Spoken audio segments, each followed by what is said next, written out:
আত্মা শুদ্ধি যদি না করেন, আপনার আত্মা যদি পরিশুদ্ধ না হয়, তাহলে কি হবে? পেপার খুলেন, কি হবে বলে দেয়। আত্মা শুদ্ধ হবে না, ওই নারী কোনোদিন তার স্বামীকে সম্মান শ্রদ্ধা করবে না। আত্মা শুদ্ধ হবে না, পেপার খোলেন, এক নারী মহিলা মা বোন এই পেপারের মধ্যে ফটো দিয়ে দিস, স্বীকারোক্তি দিছে আপনার ওসি সাহেবের কাছে, পেপারে আছে। ছোট বাচ্চা বিরক্ত করছে, বাড়িতে ঘরের মধ্যে কান্নাকাটি বিরক্ত করছে, বালতিতে পানি আসল, পানির মধ্যে সুবাই মেরে আলাইছে। এই মহিলা মা বোনটা যদি নামাজি হইতো, জিকির করতো, আত্মশুদ্ধ যদি থাকতো, আর বাচ্চাকেও মারতে পারতো। এমনও মহিলা আছে যশোরে, সে কি পেপারের মধ্যে আছে, গলার মধ্যে রশি বাঁধছে, বান্দা একটা ঠিলা হাড়ি দিছে, তার মধ্যে পানি পড়ছে, ছোট বাচ্চাটা কোলে নিছে, নিয়া সেও মরছে পানিতে ডুব দেয়া, বাচ্চাটারও মারছে। এই মহিলার আত্মশুদ্ধির দরকার কিনা?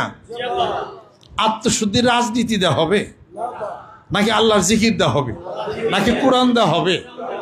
আল্লাহর জিকির, কোরআন শরীফ তেলাওয়াত হলে পারে, নামাজ যদি হয়ে যায়, তাহলে পরে সে আত্মশুদ্ধি তার হইতো, সে নিজেও মরতো না, বাচ্চাটারও সে মারতো না। আরেক মহিলা মা বোন হয়তো স্বামী স্ত্রীর দ্বন্দ্ব করে শুয়েছে, আপনার ওই যে কমলাপুর রেল স্টেশনের মধ্যে, এখানে নিজেও মরছে, বাচ্চাটারও রেলের তলে ফিরে মারছে।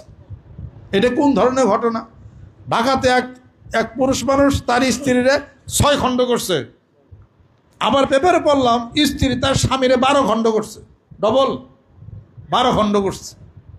এই ঢাকাতেই 12 খণ্ড করে পরে ধরেও পড়ছে সেটা। এই যে মারামারি, এই যে খনাখনি, এই যে রাহাজানি, এই যে গুম, ঘটনাটা কি? এটা একটা মানুষকে গুম করে ফেলা হয় বাংলার জমিনের মুখে, আর যেন কোনো গুম যেন না হয়। একটা মানুষ তৈরি করেন আল্লাহ পাক 9.5 মাস বইরা। পৃথিবীর সব কিছুই কোন ফায়া কোন হয়ে যায়। আল্লাহ বলেন, মানুষ তৈরি করিয়ে আমি আল্লাহ, আমি 9.5 মাস 10 মাস 10 দিন পর্যন্ত ওই লালন পালন করি। মানুষ তৈরির পিছনে কোনো ফ্যাক্টর আছে। সুবহানাল্লাহ। সেই মানুষটারে পিছনে কুবদে মেরে ফেলাইলা, এই যে মিরপুর কুবে মেরেই ফেলাইল। এই আবার ওই যে পেপারে দেখালাম এক মেরে ফেলাইছে, মারছে ভালো কথা, অপরাধ তো পুরুষও, অপরাধ তো নারীও, কথা ঠিক কিনা? প্রমাণিত যদি হয় যে স্ত্রী তার স্বামীকে মারছে, খুন করছে, 6 টুকরা করছে, এবং সে যদি স্বীকারোক্তি দেয়, তার ফাঁসি হওয়ার দরকার কিনা? ফাঁসি হওয়া উচিত কিনা? এই বাংলাদেশে 50 বছরের মধ্যে বাংলাদেশে কোনো নারীর হাতে তার স্বামী খুন হয় নাই, কোনো নারীর হাতে তার ছেলে সন্তান খুন হয় নাই। ফাঁসি হয়েছে, কিন্তু পুরুষের ফাঁসি ঠিকই হয়ে গেছে। তাহলে বোঝা গেল কি, আমাদের দেশের আইনটা সঠিক ব্যালেন্স অফ পাওয়ার না। এ আইন মানুষের বানানো আইন, এ আইন কোনো আইন না। এ আইন হলো মানুষদেরকে হলো মারার কল। আল্লাহ পাক বলেছেন, কেসাসের মধ্যে জীবন ব্যবস্থা আছে তোমাদের, হায়াতুন। কি হায়াতুন? কাউকে যদি প্রমাণিত হয় খুন করছে, তাহলে তাকে যেভাবে খুন করছে ওইভাবে তাকে খুন করতে হবে, ইসলামের আইন, এবং তার জনসমক্ষে। কথা ঠিক কিনা? আমাদের দেশে কি করে, খুন যদি প্রমাণিত হয়ে যায় যেন আসলে খুন করছে, তাহলে পরে তার রাত 12টা 1 মিনিট 30 সেকেন্ডের সময় ওই কারাগারের ভিতরে, সেলের ভিতরে তারা জুলাইলা ফাঁসি দিছে। সমাজের কি হয়েছে? আমরা কি দেখছি? আমাদের কিছু হয়েছে নি? শুনলাম এরশাদ শিকদারের ফাঁসি হয়েছে, শুনলাম ডাক্তার ইকবাল, ওই যে মনির খুকু, এই ডাক্তার ইকবালের ফাঁসি হলো। শারমিন রিমার মারছে শহীদ সাংবাদিক নিজামুদ্দিন মেয়া শারমিন, তারে মারল জানি কারা? মনির, এই তার ফাঁসি হয়েছে। হ্যাঁ, পিচ্চি হান্নান ফাঁসি হলো। তারপরে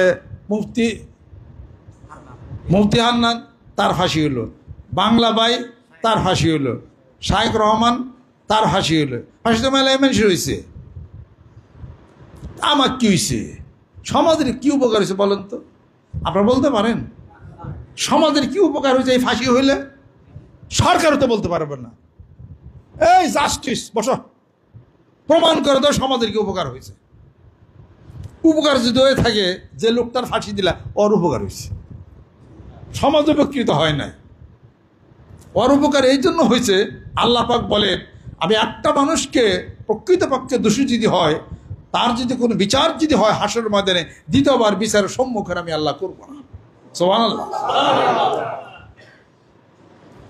উপকার তখনই হইতো সমাজের, আল্লাহ বলেছেন মানুষের জনসমক্ষে তাকে ই করো, তাকে মারো, খুন করো, তাকে শিরচ্ছেদ তাকে করো। হাজারো মানুষ দেখবে এই অপরাধের কারণে আমাকে শিরচ্ছেদ করা হলো, সাবধান হয়ে যাবে। তুমি রাত 12-1টার সময় মারছো, কেরা দেখছি? আমরা ভয় পেয়েছি? এটা কোন ধরনের? এটা ব্রিটিশদের আইন, এটা ব্রিটিশদের এই সমস্ত আইন হলো। এটা ব্রিটিশদের আইন। 250 বছর এ দেশ শোষণ করে খাইছে, চুইসা খাইছে, ভারতের খাইছে, আমাদের খাইছে, পাকিস্তানের খাইছে। ওরা হলো টাকা খাওয়ার হলো জম। এরা হলো এই সমস্ত নিয়ম নীতি হবে যা কোরআনের সাথে কোনো মিল নাই। আজকে সৌদিতে দেখেন কেন এই রাহাজানি, কেন এই মৃত্যু, কেন খুন খারাপি এত কম কেন? আমি খুনি মসজিদ দেখে আসছি সৌদি আরবে, ওটাকে বলা হয় খুনি মসজিদ। তার মানে ওখানে হলো গলাকাটা হয়।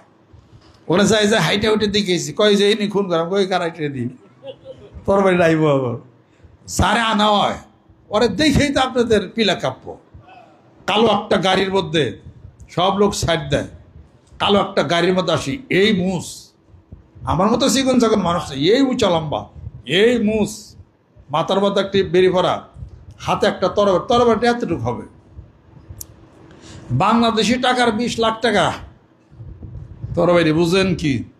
ওটা এখানে টাচ করলে টেবিলে এখান থেকে মানে পড়ে যাবো গা, কাইটে পড়ে যাবো গা। এরকম মোষ আসে, কারোর সাথে কোনো কথা নাই। এরকম চোখ ভেঙে বললো আল্লাহ, নামলো। নামার পরে তার মাথা নিচে করে ধরে একজন, তারপর কলমা পরে শুধু একটা শব্দ হয়, কট। ছুরি রাখলে নামাই গাড়ের মধ্যে একটু শব্দ হয়, কট করে একটু শব্দ হয়, আর কিচ্ছু না। আমরা তো 4 জনে দড়ি জপ করি, তাই না? খালি নামাইছে গেলে ছুরিটা গলার মধ্যে, 3 হাত ফাঁকে পড়ে যায় মাথাটা। সাথে সাথে ওই ইটি দিয়ে রক্ত টক্ত সব মুছে ফেলে। ডাক্তার আসে, আসার পরে গলার এখান থেকে পট করে সেলাই করে দেয়, সেলাই করে দিল, আর শেষ। লোকজন থাকে, নেওয়া যায়। একমাত্র যদি মুক্তিপণ যদি দেয়, যে না আমি মারছি, খুন করছি অমুকে, তার ছেলে সন্তান থাকে, তাকে মাফ করে দিলাম, অত 20 লাখ টাকা তারে দিছে, মাফ করে ক্ষমা করে দিতে পারে, এ হলো দিতে পারে এটা। তাহলে এত মানুষ যে দেখলো সব ভয় পায়, খুন খারাপি কম হয়, চুরি ডাকাতি কম হয়, খুন খারাপি হয় না। মসজিদে নামাজ পড়ছি, পিছনে কয়েক লাখ ডলার সব এমনি করে ডাইকে আল্লাহু আকবার নামাজে খারাই গেছে সব। একটা টাকা অত চুরি নিল না, নেওয়ার তো কোনো কায়দা নাই। যে দেশে শাসন যত বেশি, ওই দেশে শান্তি তত বেশি। সুবহানাল্লাহ। কোরআনকে ভালোবাসেন, গোটা দেশ শান্তিপ্রাপ্ত হয়ে যাবে। আমরা আমাদের ফাংশন কি? আমাদের ফাংশন মানুষদেরকে তার ভিতরের আত্মাটাকে পরিশুদ্ধ করা। আমাদের ফাংশন না, আল্লাহর ফাংশন এটা। আমরা তো কিছু করি না, কায়দা কানুনটা শুধু খালি বইলা দেয়। তার ভিতরের আত্মাটা পরিশুদ্ধ হবে, আল্লাহর জিকির করলে তার আত্মা পরিশুদ্ধ হয়ে যাবে। জোরে জোরে কোন সুবহানাল্লাহ। পরিশুদ্ধ আত্মা নিয়েই আল্লাহর কাছে যাইতে হবে। ইল্লা মান আতাল্লাহ বিকলবিন সালিম। পরিশুদ্ধ অন্তর আত্মা নিয়ে আল্লাহর কাছে যাইতে হবে। জোরে জোরে কোন সুবহানাল্লাহ।